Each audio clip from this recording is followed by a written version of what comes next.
ಓಂ ನಮಃ ಶಿವಾಯ. ಭಾರತ್ ಮಾತಾ ಶಿವಶಕ್ತಿ ಅವತಾರ್ ಸತ್ಯ ಗೀತಾ ಮುರಳಿ. ಓಂ ಪಿತಾಶ್ರೀ ಶಿವ ತಂದೆಯ ನೆನಪಿದೆಯೇ? ಮುರಳಿಯ ದಿನಾಂಕ 20/1/2026. ಪ್ರಾತಃ ಕ್ಲಾಸ್. Revise course 10/9/1968. ಓಂ ನಮಃ ಶಿವಾಯ. ಪ್ರೀತಿಯ ಮಕ್ಕಳೇ, ತಂದೆ ಹೇಳುತ್ತಾರೆ, ನಾನು ನಿಮ್ಮನ್ನು ಎಷ್ಟು ಶ್ರೀಮಂತರನ್ನಾಗಿ ಮಾಡುತ್ತೇನೆ. ನೀವು ಪದಮಾಪದಂ ಭಾಗ್ಯಶಾಲಿಗಳಾಗುತ್ತೀರಿ. ಹೆಜ್ಜೆ ಹೆಜ್ಜೆಯಲ್ಲಿಯೂ ತಂದೆಯನ್ನು ನೆನಪು ಮಾಡುತ್ತಾ ಇರಿ. ಆಗ ಪದಮದಷ್ಟು ಸಂಪಾದನೆ ಆಗುತ್ತದೆ. ತಂದೆಯನ್ನು ನೆನಪು ಮಾಡುವುದರಲ್ಲಿಯೇ ಇಷ್ಟೊಂದು ಸಂಪಾದನೆ ಇದೆ. ಮತ್ತೆ ಇಂತಹ ತಂದೆಯನ್ನು ಮರೆಯುವುದೇಕೆ? ಓಂ ನಮಃ ಶಿವಾಯ. ಆತ್ಮಿಕ ತಂದೆ ಮಕ್ಕಳಿಗೆ ಹೇಳುತ್ತಾರೆ, ಇವರು ಕೂಡ ಮಗುವಾಗಿದ್ದಾರೆ ಅಲ್ಲವೇ? ದೇಹಧಾರಿಗಳೆಲ್ಲರೂ ಮಕ್ಕಳೇ. ಆದ್ದರಿಂದ ಆತ್ಮಿಕ ತಂದೆ ಆತ್ಮಗಳಿಗೆ ಹೇಳುತ್ತಾರೆ, ಆತ್ಮವೇ ಮುಖ್ಯವಾಗಿದೆ ಎಂಬುದನ್ನು ಚೆನ್ನಾಗಿ ತಿಳಿದುಕೊಳ್ಳಿ. ಇಲ್ಲಿ ಯಾವಾಗ ಎದುರಿಗೆ ಕುಳಿತುಕೊಳ್ಳುತ್ತೀರೋ ಆಗ ಶರೀರದಿಂದ ನ್ಯಾರ ಆಗಿ, ಅಂದರೆ ಶರೀರದ ಅಭಿಮಾನವನ್ನು ಮರೆತು ಕೂರಬೇಕು. ಶರೀರದಿಂದ ಮಾಯವಾಗುವುದು ಎಂದಲ್ಲ, ಶರೀರದಿಂದ ನ್ಯಾರ ಆಗುವುದು. ಇದೇನು ನೆನಪಿನ ಯಾತ್ರೆಯ ಸ್ಥಿತಿಯಲ್ಲ. ಇಲ್ಲಿ ಎಚ್ಚರವಾಗಿದ್ದು ಕುಳಿತುಕೊಳ್ಳಬೇಕು. ನಡೆಯುತ್ತಾ, ತಿರುಗಾಡುತ್ತಾ, ಏಳುತ್ತಾ, ಕುಳಿತುಕೊಳ್ಳುತ್ತಾ ತಮ್ಮನ್ನು ಆತ್ಮ ಎಂದು ತಿಳಿದು ತಂದೆಯನ್ನು ನೆನಪು ಮಾಡಬೇಕು. ಇಲ್ಲಿ ಕುಳಿತು ಪ್ರಜ್ಞೆ ತಪ್ಪಿ ಹೋಗಿ ಎಂದು ತಂದೆ ಹೇಳುವುದಿಲ್ಲ. ಹೀಗೆ ಬಹಳಷ್ಟು ಜನ ಕುಳಿತಲ್ಲೇ ಮಾಯವಾಗಿ ಬಿಡುತ್ತಾರೆ. ಅಂದರೆ ಅರ್ಥ ಬುದ್ಧಿಯಿಂದ ಮಾಯವಾಗುತ್ತಾರೆ. ಇದು ಕೂಡ ತಪ್ಪಾಗಿದೆ. ತಂದೆ ಹೇಳುತ್ತಾರೆ, ಗೃಹಸ್ಥ ವ್ಯವಹಾರದಲ್ಲಿದ್ದು ಕಮಲ ಪುಷ್ಪ ಸಮಾನ ಪವಿತ್ರವಾಗಿರಬೇಕು ಎಂದ ಮೇಲೆ ಅವಶ್ಯವಾಗಿ ಎಚ್ಚರವಾಗಿರಬೇಕಲ್ಲವೇ? ಮತ್ತು ಮತ್ತೆ ಪವಿತ್ರವಾಗಿಯೂ ಆಗಬೇಕು. ಪವಿತ್ರತೆ ಇಲ್ಲದೆ ಧಾರಣೆ ಆಗುವುದಿಲ್ಲ. ಯಾರ ಕಲ್ಯಾಣವನ್ನು ಮಾಡಲು ಆಗುವುದಿಲ್ಲ. ಯಾರಿಗೂ ಹೇಳಲು ಸಾಧ್ಯವಾಗುವುದಿಲ್ಲ. ಯಾರು ಸ್ವತಃ ಪವಿತ್ರರಾಗುವುದಿಲ್ಲವೋ ಕೇವಲ ಬೇರೆಯವರಿಗೆ ಹೇಳುತ್ತಾರೋ ಅವರು ಪಂಡಿತರಾದರು. ತನಗೇ ಎಲ್ಲ ಗೊತ್ತು ಎನ್ನುವ ಅಹಂ ಇರಬಾರದು.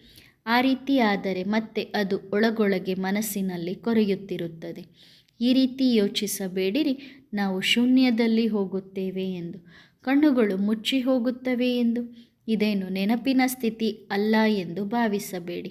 ಇದರಲ್ಲಿ ಚೈತನ್ಯ ಸ್ಥಿತಿಯಲ್ಲಿದ್ದು ತಂದೆಯನ್ನು ನೆನಪು ಮಾಡಬೇಕು. ಅಂದರೆ ಜಾಗೃತ ಸ್ಥಿತಿಯಲ್ಲಿದ್ದು ತಂದೆಯನ್ನು ನೆನಪು ಮಾಡಬೇಕು.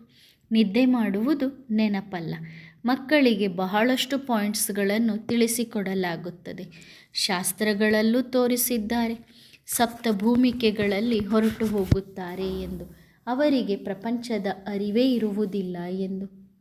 ನಿಮಗೆ ಪ್ರಪಂಚದ ಅರಿವಿದೆ ಅಲ್ಲವೇ? ಇದು ಚೀಚಿ ಪ್ರಪಂಚವಾಗಿದೆ. ತಂದೆಯನ್ನು ಯಾರೂ ಸಹ ತಿಳಿದುಕೊಂಡಿಲ್ಲ.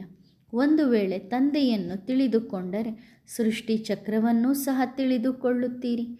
ಈ ಸೃಷ್ಟಿ ಚಕ್ರವು ಹೇಗೆ ತಿರುಗುತ್ತದೆ ಎಂದು ತಂದೆ ತಿಳಿಸುತ್ತಾರೆ.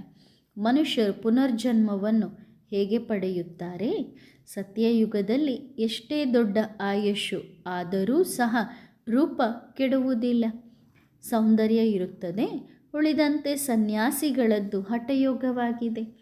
ಕಣ್ಣುಗಳನ್ನು ಮುಚ್ಚಿಕೊಳ್ಳುವುದು, ಗುಹೆಗಳಲ್ಲಿ ಕುಳಿತು ರೂಪ ಕೆಡಿಸಿಕೊಳ್ಳುವುದು, ಅಂದರೆ ಮುಖದಲ್ಲಿ ಸೌಂದರ್ಯ ಕೆಡಿಸಿಕೊಳ್ಳುವುದು. ತಂದೆಯಂತೂ ನಮಗೆ ಹೇಳುತ್ತಾರೆ, ಗೃಹಸ್ಥ ವ್ಯವಹಾರದಲ್ಲಿದ್ದು ಎಚ್ಚರವಾಗಿರಬೇಕು. ಶೂನ್ಯದಲ್ಲಿ ಹೊರಟು ಹೋಗುವುದು ಇದೇನು ಸ್ಥಿತಿಯಲ್ಲ. ಉದ್ಯೋಗ ಇತ್ಯಾದಿಗಳನ್ನು ಮಾಡಬೇಕು. ಗೃಹಸ್ಥ ವ್ಯವಹಾರವನ್ನು ಸಂಭಾಲನೆ ಮಾಡಬೇಕು. ಶೂನ್ಯಾವಸ್ಥೆಗೆ ಹೋಗಬಾರದು. ಕೆಲಸ ಕಾರ್ಯಗಳನ್ನು ಮಾಡುತ್ತಾ ಬುದ್ಧಿಯಿಂದ ತಂದೆಯನ್ನು ನೆನಪು ಮಾಡಬೇಕು. ಅವಶ್ಯವಾಗಿ ಕೆಲಸ ಮಾಡುವಾಗ ಕಣ್ಣುಗಳನ್ನು ತೆರೆದೇ ಮಾಡುತ್ತೀರಲ್ಲವೇ? ಉದ್ಯೋಗ ಇತ್ಯಾದಿ ಎಲ್ಲವನ್ನೂ ಮಾಡುತ್ತೀರಿ. ಬುದ್ಧಿಯ ಯೋಗವು ತಂದೆಯ ಜೊತೆಗಿರಲಿ. ಇದರಲ್ಲಿ ಅಜಾಗರೂಕತೆ ಮಾಡಬಾರದು. ಅಂಗಡಿಯಲ್ಲಿ ಕುಳಿತಾಗ ಕಣ್ಣುಗಳನ್ನು ಮುಚ್ಚಿಕೊಂಡರೆ ಯಾರಾದರೂ ಏನನ್ನಾದರೂ ಎತ್ತಿಕೊಂಡು ಹೋಗುತ್ತಾರೆ. ಆಗ ನಿಮಗೆ ಗೊತ್ತಾಗುವುದೂ ಇಲ್ಲ. ಇದೇನು ಸ್ಥಿತಿಯಲ್ಲ. ನಾವು ದೇಹದಿಂದ ನ್ಯಾರ ಆಗುತ್ತೇವೆ ಎಂದು ಹಠಯೋಗಿಗಳ ಮಾತಾಗಿದೆ. ರಿದ್ಧಿ ಸಿದ್ಧಿಯವರು ಹೀಗೆ ಮಾಡುತ್ತಾರೆ. ತಂದೆಯಂತೂ ಚೆನ್ನಾಗಿ ತಿಳಿಸಿಕೊಡುತ್ತಾರೆ. ಇದರಲ್ಲಿ ಕಣ್ಣುಗಳನ್ನು ಮುಚ್ಚಿಕೊಳ್ಳಬಾರದು. ತಂದೆ ಹೇಳುತ್ತಾರೆ, ಯಾವ ಯಾವ ಮಿತ್ರ ಸಂಬಂಧಿಗಳನ್ನು ಕುಳಿತು ನೆನಪು ಮಾಡುತ್ತೀರೋ ಅವರೆಲ್ಲರನ್ನು ಬುದ್ಧಿಯಿಂದ ಮರೆತು ಬಿಡಿ. ಒಬ್ಬ ತಂದೆಯನ್ನು ನೆನಪು ಮಾಡಬೇಕು. ನೆನಪಿನ ಯಾತ್ರೆಯಿಲ್ಲದೆ ಪಾಪಗಳು ಭಸ್ಮವಾಗಲು ಸಾಧ್ಯವಿಲ್ಲ. ಭೋಗ ತೆಗೆದುಕೊಂಡು ಹೋಗುತ್ತಾರೆ, ಸೂಕ್ಷ್ಮವತನದಲ್ಲಿ ಹೋಗಿ ಮಾಯವಾಗುತ್ತಾರೆ. ಅಂದರೆ ಅರ್ಥ, ಬುದ್ಧಿಯಿಂದ ಜಗತ್ತಿನದೆಲ್ಲವನ್ನು ಮರೆಯುತ್ತಾರೆ ಸ್ವಲ್ಪ ಹೊತ್ತು. ಅದರಲ್ಲಿ ಏನಾಗುತ್ತದೆ ಎಂದರೆ, ಎಷ್ಟು ಸಮಯ ನೀವು ವತನದಲ್ಲಿರುತ್ತೀರೋ ವಿಕರ್ಮ ವಿನಾಶವಾಗಲು ಸಾಧ್ಯವಿಲ್ಲ. ಶಿವಬಾಬನನ್ನು ನೆನಪು ಮಾಡಲು ಸಾಧ್ಯವಾಗುವುದಿಲ್ಲ. ಬಾಬಾರವರ ವಾಣಿಯನ್ನೂ ಕೇಳಲು ಸಾಧ್ಯವಾಗುವುದಿಲ್ಲ. ಆಗ ನಷ್ಟವಾಗಿ ಬಿಡುತ್ತದೆ. ಆದರೆ ಇದು ಡ್ರಾಮಾದಲ್ಲಿ ನಿಗದಿಯಾಗಿದೆ. ಆದ್ದರಿಂದ ಹೋಗುತ್ತಾರೆ. ಅದಕ್ಕಾಗಿಯೇ ಬಾಬಾ ಹೇಳುತ್ತಾರೆ, ಹೋಗಿ ಕೂಡಲೇ ಬನ್ನಿ, ಅಲ್ಲಿಯೇ ಕುಳಿತುಕೊಳ್ಳಬೇಡಿ. ಅಂದರೆ ವತನಕ್ಕೋಗಿ ಮತ್ತೆ ಸಾಕಾರ ಜಗತ್ತಿಗೆ ಬನ್ನಿ, ಅಲ್ಲಿಯೇ ಕುಳಿತುಕೊಳ್ಳಬೇಡಿ. ಬೇಗ ಹೋಗಿ ಬೇಗ ಬನ್ನಿ. ಆಟ ನೋಟ ಇತ್ಯಾದಿ ಧ್ಯಾನಕ್ಕೆ ಹೋಗಿ ಮಾಡುವುದು, ಇದನ್ನು ಬಾಬಾ ನಿಲ್ಲಿಸಿದ್ದಾರೆ. ಇದು ಕೂಡ ಸುತ್ತಾಡುವುದು, ಅಲೆದಾಡುವುದಾಯಿತಲ್ಲವೇ? ಭಕ್ತಿ ಮಾರ್ಗದಲ್ಲಿ ಅಳುವುದು ಕುಣಿಯುವುದು ಬಹಳಷ್ಟಿರುತ್ತದೆ, ಏಕೆಂದರೆ ಅದು ಕತ್ತಲೆಯ ಮಾರ್ಗವಾಗಿದೆ. ಮೀರಾ ಧ್ಯಾನದಲ್ಲಿ ವೈಕುಂಠಕ್ಕೆ ಹೋಗುತ್ತಿದ್ದಳು. ಯೋಗ ಅಥವಾ ಶಿಕ್ಷಣ ಇರಲಿಲ್ಲ. ಅವಳೇನು ಸದ್ಗತಿಯನ್ನು ಪಡೆದಳೆ? ಸ್ವರ್ಗಕ್ಕೆ ಹೋಗಲು ಯೋಗ್ಯ ಆದಳೆ? ಪಾವನಳಾದಳೆ?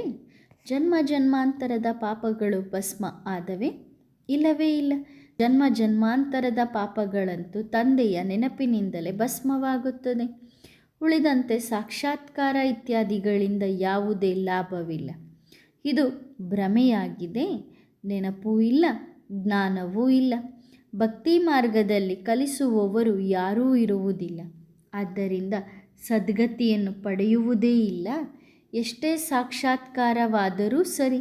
ಆರಂಭದಲ್ಲಿ ಮಕ್ಕಳು ತಂತಾನೇ ಧ್ಯಾನಕ್ಕೆ ಹೊರಟು ಹೋಗುತ್ತಿದ್ದರು. ಬಾಬಾ ಮಮ್ಮ ಏನಾದರೂ ಹೋಗುತ್ತಿದ್ದರಾ? ಆರಂಭದಲ್ಲಿ ಬಾಬನಿಗೆ ಕೇವಲ ಸ್ಥಾಪನೆ ಮತ್ತು ವಿನಾಶದ ಸಾಕ್ಷಾತ್ಕಾರವಾಯಿತು. ನಂತರ ಏನೂ ಇಲ್ಲ. ನಾವು ಯಾರಿಗೂ ಏನೂ ಹೇಳುವುದಿಲ್ಲ. ಹೌದು, ತಂದೆ ಕೂರಿಸಿ ಹೇಳುತ್ತಾರೆ, ಇವರ ಬುದ್ಧಿಯ ಹಗ್ಗ ಎಳೆಯಿರಿ ಎಂದು. ಅದು ಡ್ರಾಮಾದಲ್ಲಿದ್ದರೆ ಹಗ್ಗ ಎಳೆಯುತ್ತಾರೆ, ಇಲ್ಲದಿದ್ದರೆ ಇಲ್ಲ. ಹೀಗೆ ಆರಂಭದಲ್ಲಿ ಬಹಳಷ್ಟು ಸಾಕ್ಷಾತ್ಕಾರ ಮಾಡಿಕೊಳ್ಳುತ್ತಿದ್ದರು. ಅಂತಿಮದಲ್ಲೂ ಸಹ ಬಹಳಷ್ಟು ಸಾಕ್ಷಾತ್ಕಾರ ಮಾಡಿಕೊಳ್ಳುವಿರಿ. ಮಿರುವ ಮೌತ್ ಮಲುಕಾ ಶಿಕಾರ್. ಬೆಕ್ಕಿಗೆ ಚೆಲ್ಲಾಟ, ಇಲಿಗೆ ಪ್ರಾಣ ಸಂಕಟ. ಎಷ್ಟೊಂದು ಮನುಷ್ಯರಿದ್ದಾರೆ. ಅವರೆಲ್ಲರೂ ಶರೀರ ಬಿಡುತ್ತಾರೆ. ಶರೀರ ಸಮೇತ ಯಾರು ಸತ್ಯುಗಕ್ಕೆ ಅಥವಾ ಶಾಂತಿಧಾಮಕ್ಕೆ ಹೋಗುವುದಿಲ್ಲ. ಎಷ್ಟೊಂದು ಮನುಷ್ಯರಿದ್ದಾರೆ. ಎಲ್ಲರೂ ವಿನಾಶವನ್ನು ಹೊಂದುತ್ತಾರೆ. ಉಳಿದಂತೆ ಒಂದು ಆದಿ ಸನಾತನ ದೇವಿ ದೇವತಾ ಧರ್ಮದ ಸ್ಥಾಪನೆಯು ಬ್ರಹ್ಮನ ಮೂಲಕ ಆಗುತ್ತಿದೆ. ನೀವು ಮಕ್ಕಳು ಹಳ್ಳಿಗೆ ಹೋಗಿ ಎಷ್ಟೊಂದು ಸರ್ವಿಸ್ ಮಾಡುತ್ತೀರಿ. ತಮ್ಮನ್ನು ಆತ್ಮ ಎಂದು ತಿಳಿದು ತಂದೆಯನ್ನು ನೆನಪು ಮಾಡಿರಿ ಎಂದು ಹೇಳುತ್ತೀರಿ. ದೆಹಲಿಯಲ್ಲಿ ಮಾಥೂರ್ ಅವರು ಇದ್ದಾರೆ. ಅವರು ವಿದೇಶಕ್ಕೂ ಸರ್ವಿಸ್ ಮಾಡಲು ಹೋಗುತ್ತಾರೆ. ಸನ್ಯಾಸಿಗಳಿಗಂತೂ ರಾಜಯೋಗ ಕಲಿಸಲು ಬರುವುದೇ ಇಲ್ಲ. ಅವರಿಗೆ ಗೊತ್ತಿಲ್ಲ, ತಂದೆ ಇಲ್ಲದೆ ರಾಜಯೋಗವನ್ನು ಕಲಿಸುವವರು ಯಾರು. ಮಕ್ಕಳಿಗೆ ಈಗ ತಂದೆ ರಾಜಯೋಗವನ್ನು ಕಲಿಸುತ್ತಿದ್ದಾರೆ. ನಂತರ ರಾಜ್ಯ ಪದವಿ ಸಿಗುತ್ತದೆ. ನೀವು ಅಪಾರ ಸುಖದಲ್ಲಿ ಇರುತ್ತೀರಿ. ಮತ್ತೆ ನೆನಪು ಮಾಡುವ ಅವಶ್ಯಕತೆಯೇ ಇರುವುದಿಲ್ಲ. ಸ್ವಲ್ಪವೂ ದುಃಖವಿರುವುದಿಲ್ಲ. ಆಯುಷು ಕೂಡ ದೊಡ್ಡದಿರುತ್ತದೆ ಮತ್ತು ರೋಗವಿರುವುದಿಲ್ಲ. ಇಲ್ಲಿ ಎಷ್ಟೊಂದು ದುಃಖವಿದೆ. ತಂದೆ ಏನು ದುಃಖಕ್ಕಾಗಿ ಆಟವನ್ನು ರಚಿಸಿಲ್ಲ. ಇದು ಸುಖ ದುಃಖ ಸೋಲು ಗೆಲುವಿನ ಅನಾದಿ ಆಟವಾಗಿದೆ. ಆ ಎಲ್ಲ ಮಾತುಗಳನ್ನು ಸನ್ಯಾಸಿಗಳು ತಿಳಿಯದ ಕಾರಣ ಹೇಗೆ ಅನ್ಯರಿಗೆ ತಿಳಿಸಲು ಸಾಧ್ಯ? ಅವರು ಭಕ್ತಿ ಮಾರ್ಗದ ಶಾಸ್ತ್ರಗಳನ್ನು ಓದುವವರಾಗಿದ್ದಾರೆ. ನಿಮಗೆ ಹೇಳಲಾಗುತ್ತದೆ, ತಮ್ಮನ್ನು ಆತ್ಮ ಎಂದು ತಿಳಿದು ತಂದೆಯನ್ನು ನೆನಪು ಮಾಡಿರಿ. ಆ ಸನ್ಯಾಸಿಗಳು ಆತ್ಮವನ್ನು ಬ್ರಹ್ಮ ಎಂದು ತಿಳಿದು ನೆನಪು ಮಾಡುತ್ತಾರೆ. ಬ್ರಹ್ಮ ಮಹಾತತ್ವವನ್ನು ಪರಮಾತ್ಮ ಎಂದು ತಿಳಿದುಕೊಳ್ಳುತ್ತಾರೆ. ಬ್ರಹ್ಮಜ್ಞಾನಿಗಳಾಗಿದ್ದಾರೆ. ವಾಸ್ತವದಲ್ಲಿ ಬ್ರಹ್ಮ ಮಹಾತತ್ವ ಎಂಬುದು ಇರುವ ಸ್ಥಾನವಾಗಿದೆ, ವಾಸಿಸುವ ಸ್ಥಾನ. ಎಲ್ಲಿ ನೀವು ಆತ್ಮಗಳಿರುತ್ತೀರೋ ಅದು. ಅವರು ಬ್ರಹ್ಮಾಂಡ ಅಥವಾ ತತ್ವವನ್ನೇ ಪರಮಾತ್ಮ ಎಂದು ತಿಳಿಯುತ್ತಾರೆ. ನಾವು ಅದರಲ್ಲಿ ಲೀನವಾಗುತ್ತೇವೆ ಎನ್ನುತ್ತಾರೆ. ಅವರ ಜ್ಞಾನವೇ ಸಂಪೂರ್ಣ ಉಲ್ಟಾ ಇದೆ. ಇಲ್ಲಿ ಬೇಹದ್ದಿನ ತಂದೆ ಮಕ್ಕಳಿಗೆ ಓದಿಸುತ್ತಿದ್ದಾರೆ. ಭಗವಂತ 40,000 ವರ್ಷಗಳ ನಂತರ ಬರುತ್ತಾರೆ ಎಂದು ಅವರು ತಿಳಿದುಕೊಳ್ಳುತ್ತಾರೆ. ಇದಕ್ಕೆ ಅಜ್ಞಾನ ಅಂಧಕಾರ ಎಂದು ಕರೆಯಲಾಗುತ್ತದೆ. ತಂದೆ ಹೇಳುತ್ತಾರೆ, ಹೊಸ ಪ್ರಪಂಚದ ಸ್ಥಾಪನೆ, ಹಳೆಯ ಪ್ರಪಂಚದ ವಿನಾಶ ಮಾಡಿಸುವವನು ನಾನಾಗಿದ್ದೇನೆ. ನಾನು ಸ್ಥಾಪನೆ ಮಾಡುತ್ತಿದ್ದೇನೆ. ವಿನಾಶವೂ ಸಹ ಎದುರಿಗೆ ನಿಂತಿದೆ. ಈಗ ಬೇಗ ಮಾಡಿರಿ, ಪಾವನರಾಗಿರಿ. ಆಗಲೇ ನೀವು ಪಾವನ ಪ್ರಪಂಚಕ್ಕೆ ಹೋಗುವಿರಿ. ಇದೇನು ಪಾವನ ಹೊಸ ಪ್ರಪಂಚವಲ್ಲ, ಇದು ಹಳೆಯ ತಮೋಗುಣಿ ಪ್ರಪಂಚವಾಗಿದೆ. ಆ ಲಕ್ಷ್ಮೀನಾರಾಯಣರ ರಾಜ್ಯವೇನೂ ಇಲ್ಲ. ಅವರ ರಾಜ್ಯವು ಹೊಸ ಪ್ರಪಂಚದಲ್ಲಿತ್ತು, ಈಗಿಲ್ಲ. ಅವರು ಪುನರ್ಜನ್ಮ ತೆಗೆದುಕೊಳ್ಳುತ್ತಾ ಬಂದಿದ್ದಾರೆ. ಶಾಸ್ತ್ರಗಳಲ್ಲಿ ಏನೇನು ಬರೆದಿದ್ದಾರೆ? ಕೃಷ್ಣ ಅರ್ಜುನನ ರಥದಲ್ಲಿ ಕುಳಿತಿದ್ದಾನೆ ಎಂದು ತೋರಿಸಿದ್ದಾರೆ. ಅರ್ಜುನನ ಒಳಗೆ ಕೃಷ್ಣ ಕುಳಿತಿದ್ದಾನೆ ಎಂದಲ್ಲ, ಕೃಷ್ಣ ದೇಹಧಾರಿಯಾಗಿದ್ದ ಅಲ್ಲವೇ? ಯಾವುದೇ ಯುದ್ಧ ಇತ್ಯಾದಿಯ ಮಾತಿಲ್ಲ. ಅವರು ಪಾಂಡವರು ಮತ್ತು ಕೌರವರ ಸೇನೆಯನ್ನು ಬೇರೆ ಬೇರೆ ಮಾಡಿದ್ದಾರೆ. ಇಲ್ಲಿ ಆ ಮಾತೇ ಇಲ್ಲ. ಭಕ್ತಿ ಮಾರ್ಗದಲ್ಲಿ ಅಗಾಧವಾದ ಬಹಳಷ್ಟು ಶಾಸ್ತ್ರಗಳಿವೆ ಎಂದು ತಂದೆ ತಿಳಿಸುತ್ತಾರೆ. ಸತ್ಯಯುಗದಲ್ಲಿ ಇವು ಇರುವುದೇ ಇಲ್ಲ. ಅಲ್ಲಿ ಜ್ಞಾನದ ಪ್ರಾರಬ್ಧವಿರುತ್ತದೆ, ರಾಜಧಾನಿ ಇರುತ್ತದೆ. ಅಲ್ಲಿ ಭಕ್ತಿ ಇರುವುದಿಲ್ಲ. ಅರ್ಧಕಲ್ಪ ಅಲ್ಲಿ ಸುಖವೇ ಸುಖವಿರುತ್ತದೆ. ತಂದೆ ಹೊಸ ಪ್ರಪಂಚವನ್ನು ಸ್ಥಾಪನೆ ಮಾಡುತ್ತಾರೆ ಎಂದ ಮೇಲೆ ಖಂಡಿತ ಹೊಸ ಪ್ರಪಂಚದಲ್ಲಿ ಸುಖವೇ ಇರುತ್ತದಲ್ಲವೇ? ತಂದೆ ಎಂದಾದರೂ ಹಳೆಯ ಮನೆಯನ್ನು ಕಟ್ಟುತ್ತಾರೆಯೇ? ತಂದೆಯಂತೂ ಹೊಸ ಮನೆಯನ್ನೇ ಕಟ್ಟುತ್ತಾರೆ. ಹಳೆ ಮನೆ ಕಟ್ಟುತ್ತಾರೆ ಎಂದು ಎಂದಾದರೂ ಕೇಳಿದ್ದೀರಾ? ಅವು ಹದ್ದಿನ ಮನೆಗಳು. ಇವರು ಹೊಸ ಪ್ರಪಂಚವನ್ನು ಸ್ಥಾಪನೆ ಮಾಡುವವರಾಗಿದ್ದಾರೆ. ಅದಕ್ಕೆ ಸತೋಪ್ರಧಾನ ಎಂದು ಕರೆಯಲಾಗುತ್ತದೆ. ಮೊದಲು ನೀವು ಪವಿತ್ರವಾಗಿದ್ದೀರಿ, ಈಗ ತಮೋಪ್ರಧಾನ ಅಪವಿತ್ರರಾಗಿದ್ದೀರಿ. ಈಗ ನೀವು ರಾವಣನ ರಾಜ್ಯದಲ್ಲಿ ಕುಳಿತಿದ್ದೀರಿ. ರಾಮ ಎಂದು ಶಿವಬಾಬನಿಗೆ ಕರೆಯಲಾಗುತ್ತದೆ. ರಾಮ ರಾಮ ಎಂದು ಹೇಳುತ್ತಾ ರಾಮನಾಮದ ಧ್ಯಾನ ಕೂಡ ಮಾಡುತ್ತಾರೆ. ರಾಮ ರಾಮ ಎನ್ನಿರಿ ಎಂದು ಅನ್ಯರಿಗೂ ರಾಮನಾಮವನ್ನು ದಾನ ಕೊಡುತ್ತಾರೆ. ಈಗ ಎಲ್ಲಿಯ ತ್ರೇತಾಯುಗದ ರಾಮ, ಎಲ್ಲಿಯ ಶಿವಬಾಬಾ? ಈಗ ಶಿವಬಾಬಾ ಮಕ್ಕಳಿಗೆ ಹೇಳುತ್ತಾರೆ, ನನ್ನೊಬ್ಬನನ್ನೇ ನೆನಪು ಮಾಡಿರಿ.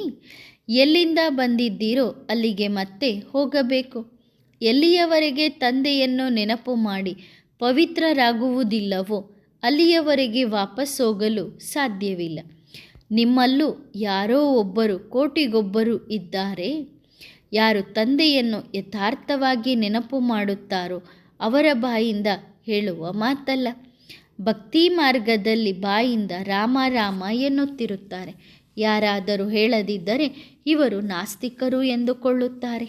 ಎಷ್ಟೊಂದು ಶಬ್ದ ಮಾಡಿ ಗಾಯನ ಮಾಡುತ್ತಾರೆ. ವೃಕ್ಷ ಎಷ್ಟು ದೊಡ್ಡದಾಗಿರುತ್ತದೆಯೋ ಹಾಗೆಯೇ ಭಕ್ತಿಯ ಸಾಮಗ್ರಿಯೂ ಸಹ ಅಷ್ಟೇ ಜಾಸ್ತಿ ಇರುತ್ತವೆ.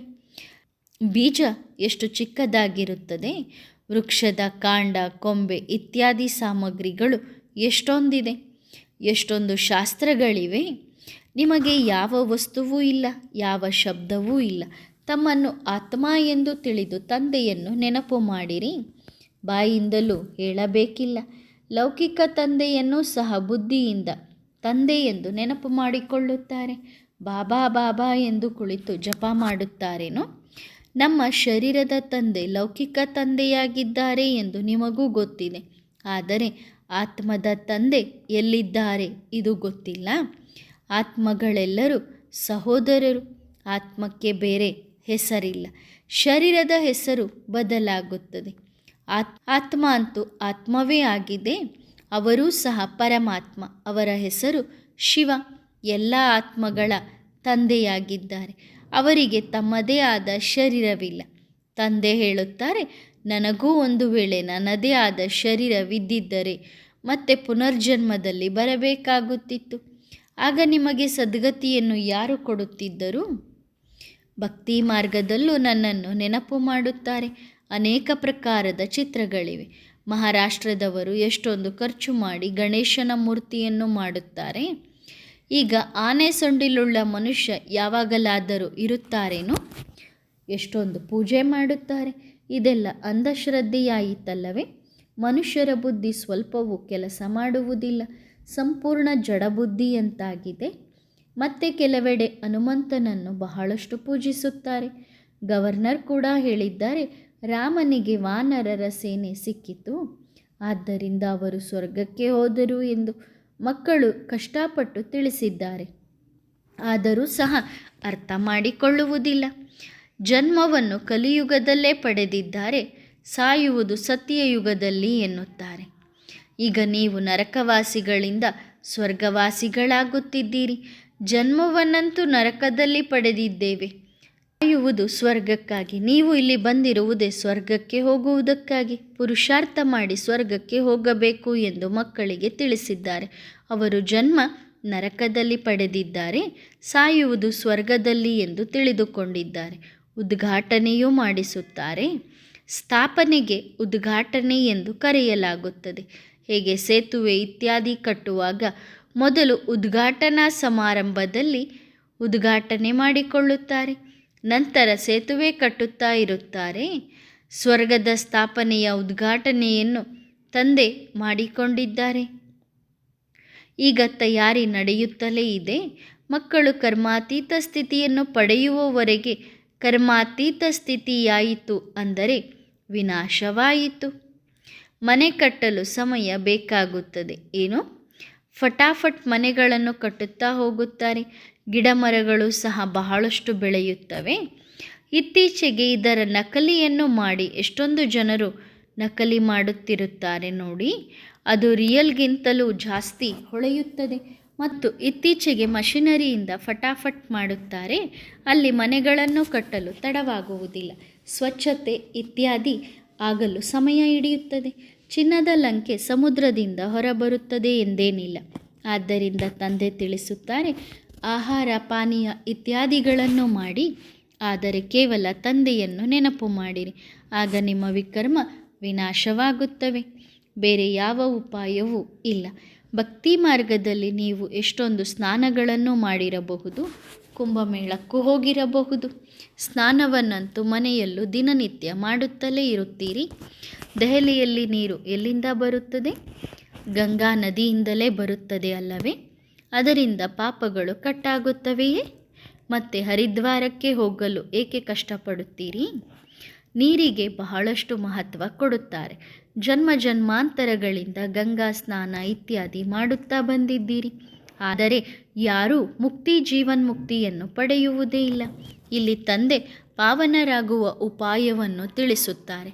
ತಂದೆ ಹೇಳುತ್ತಾರೆ, ನಾನೇ ಪತಿತ ಪಾವನನಾಗಿದ್ದೇನೆ.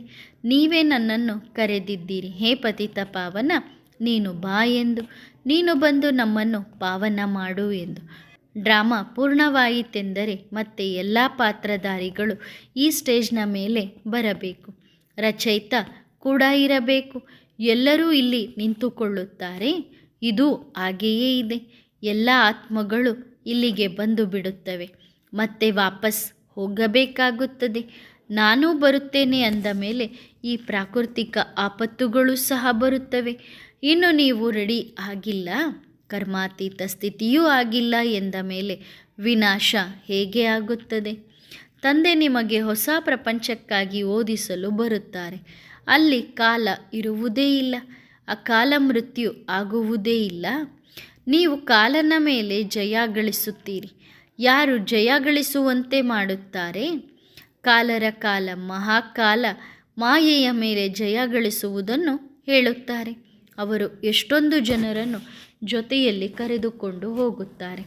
ನೀವು ಖುಷಿಯಿಂದ ಹೋಗುತ್ತೀರಿ. ಬಾಬಾ ಬಂದಿದ್ದಾರೆ, ನಾವು ಶರೀರವನ್ನು ಬಿಡಲೇಬೇಕಿದೆ. ಈ ಶರೀರ ವಿನಾಶಿಯಾಗಿದೆ, ಆತ್ಮ ಅವಿನಾಶಿಯಾಗಿದೆ. ಈಗ ತಂದೆ ಸುಖಧಾಮದ ಸ್ಥಾಪನೆ ಮಾಡಲು ಬಂದಿದ್ದಾರೆ. ಅದಕ್ಕಾಗಿಯೇ ಅವರಿಗೆ ಮಹಿಮೆ ಇದೆ.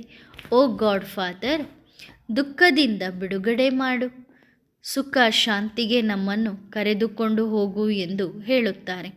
ಈಗ ರಾವಣನ ರಾಜ್ಯವಿದೆ ಎಂದು ಮನುಷ್ಯರಿಗೆ ಗೊತ್ತಿಲ್ಲ. ರಾವಣನ ಕಿರೀಟದಲ್ಲಿ ಮೇಲ್ಗಡೆ ಕತ್ತೆಯ ತಲೆಯನ್ನು ತೋರಿಸುತ್ತಾರೆ. ಅಂದರೆ ಮನುಷ್ಯರು ಸಹ ಕತ್ತೆಗೆ ಸಮಾನರಾಗಿದ್ದಾರೆ. ಸ್ವಲ್ಪವೂ ಬುದ್ಧಿ ಇಲ್ಲ. ಈಗ ತಂದೆ ಬಂದಿದ್ದಾರೆ, ಸ್ವರ್ಗದ ರಚನೆ ಮಾಡುತ್ತಿದ್ದಾರೆ. ನೀವು ಮೊಟ್ಟಮೊದಲು ಸ್ವರ್ಗಕ್ಕೆ ಹೋಗುವಿರಿ. ಅಲ್ಲಿ ಖಂಡಿತವಾಗಿಯೂ ಸ್ವಲ್ಪ ಜನರಿರುತ್ತಾರೆ. ವೃಕ್ಷ ಬಹಳ ಚಿಕ್ಕದಾಗಿರುತ್ತದೆ, ನಂತರ ವೃದ್ಧಿಯಾಗುತ್ತಾ ಹೋಗುತ್ತದೆ. ಈಗ ನೋಡಿ, ವೃಕ್ಷವು ಎಷ್ಟು ವೃದ್ಧಿಯನ್ನು ಪಡೆದಿದೆ. ಆಯುಷು ಪೂರ್ಣವಾಗಬೇಕಲ್ಲವೇ? ಅವರ ರಾಜ್ಯದಲ್ಲಿ ಬೇರೆ ಯಾವ ಧರ್ಮವೂ ಇರಲಿಲ್ಲ. ಈಗ ಬೇರೆ ಎಲ್ಲ ಧರ್ಮಗಳಿವೆ, ಆ ಒಂದು ಧರ್ಮವಿಲ್ಲ. ನಾಮ, ರೂಪ, ದೇಶ, ಕಾಲ ಬದಲಾಗುತ್ತವೆ ಅಲ್ಲವೇ? ರಾಜ ಪದವಿಯು ಬದಲಾಗುತ್ತದೆ. ಮೊದಲು ಡಬಲ್ ಸಿರ್ತಾಜ್ ಆಗಿರುತ್ತಾರೆ, ನಂತರ ಸಿಂಗಲ್ ಕಿರೀಟಧಾರಿಗಳಾಗುತ್ತಾರೆ. ಸೋಮನಾಥ ದೇವಾಲಯವನ್ನು ಕಟ್ಟಿಸಿದರು, ಎಷ್ಟೊಂದು ಸಂಪತ್ತಿತ್ತು ಎಂದು ಹೇಳುತ್ತಾರೆ. ದೇವಾಲಯಗಳು ಇನ್ನೂ ಇರಬಹುದು, ಒಂದೇ ಇರುತ್ತದೇನೋ, ಆದರೆ ಇದು ಎಲ್ಲಕ್ಕಿಂತ ದೊಡ್ಡದಾಗಿತ್ತು. ಒಂದೇ ದೇವಾಲಯದಿಂದ ಎಷ್ಟೊಂದು ಲೂಟಿ ಮಾಡಿಕೊಂಡು ಹೋದರು. ತಂದೆ ಹೇಳುತ್ತಾರೆ, ನಾನು ನಿಮ್ಮನ್ನು ಅಷ್ಟು ಶ್ರೀಮಂತರನ್ನಾಗಿ ಮಾಡುತ್ತೇನೆ, ನೀವು ಪದ್ಮಾಪದಂ ಭಾಗ್ಯಶಾಲಿಗಳಾಗುತ್ತೀರಿ. ಹೆಜ್ಜೆ ಹೆಜ್ಜೆಯಲ್ಲಿಯೂ ತಂದೆಯನ್ನು ನೆನಪು ಮಾಡುತ್ತಾ ಇರಿ, ಆಗ ಪದ್ಮದಷ್ಟು ಸಂಪಾದನೆ ಹೊಟ್ಟಾಗುತ್ತದೆ. ತಂದೆಯನ್ನು ನೆನಪು ಮಾಡುವುದರಲ್ಲಿಯೇ ಇಷ್ಟೊಂದು ಸಂಪಾದನೆ ಇದೆ. ಮತ್ತೆ ಇಂತಹ ತಂದೆಯನ್ನು ಮರೆಯುವುದೇಕೆ? ಎಷ್ಟು ನೆನಪು ಮಾಡುತ್ತೀರೋ, ಸೇವೆ ಮಾಡುತ್ತೀರೋ, ಅಷ್ಟೇ ಶ್ರೇಷ್ಠ ಪದವಿಯನ್ನು ಪಡೆಯುವಿರಿ. ಒಳ್ಳೊಳ್ಳೆಯ ಮಕ್ಕಳು ನಡೆಯುತ್ತಾ ಕೆಳಗೆ ಬಿದ್ದು ಬಿಡುತ್ತಾರೆ. ಮುಖವನ್ನು ಕಪ್ಪು ಮಾಡಿಕೊಂಡರೆ ಸಂಪಾದನೆ ಖಾಲಿಯಾಗುತ್ತದೆ. ಜಬರ್ದಸ್ತ್ ಲಾಟ್ರಿಯನ್ನು ಅವರು ಕಳೆದುಕೊಳ್ಳುತ್ತಾರೆ. ಒಳ್ಳೆಯದು. ಮಧುರಾತಿ ಮಧುರ ಅಗಲಿ ಹೋಗಿ ಮತ್ತೆ ಸಿಕ್ಕಿರುವ ಮಕ್ಕಳಿಗೆ ಆತ್ಮಿಕ ಬಾಪ್ತಾದಾರವರ ನೆನಪು ಮತ್ತು ಪ್ರೀತಿಗಳು. ಆತ್ಮಿಕ ಮಕ್ಕಳು ಆತ್ಮಿಕ ತಂದೆಗೆ ಮಾಡುವ ನೆನಪು, ಪ್ರೀತಿಗಳು ಮತ್ತು ನಮಸ್ತೆ. ಧನ್ಯವಾದ ಬಾಬಾ. ಶುಕ್ರಿಯ. ವರದಾನ. ಸಮೀಪ ರತ್ನ ಭವ. ತಂದೆಯ ಸಂಘದಲ್ಲಿ ಇರುವವರ ಗುರುತು ಏನಿರುತ್ತದೆ? ಅವರು ಸದಾ ಶರೀರದಲ್ಲಿದ್ದರೂ ನ್ಯಾರ ಆಗಿ ಆತ್ಮೀಯತೆಯಲ್ಲಿ ಸ್ಥಿತರಾಗಿರುತ್ತಾರೆ. ಶರೀರವನ್ನು ನೋಡುತ್ತಿದ್ದರೂ ನೋಡುವುದಿಲ್ಲ. ಆತ್ಮ ಪ್ರತ್ಯಕ್ಷವಾಗಿ ಕಾಣಿಸುತ್ತದೆ. ಸದಾ ಆತ್ಮಿಕ ಮಸ್ತಿಯಲ್ಲಿರುತ್ತಾರೆ. ಒಳ್ಳೆಯದು. ಓಂ ನಮಃ ಶಿವಾಯ.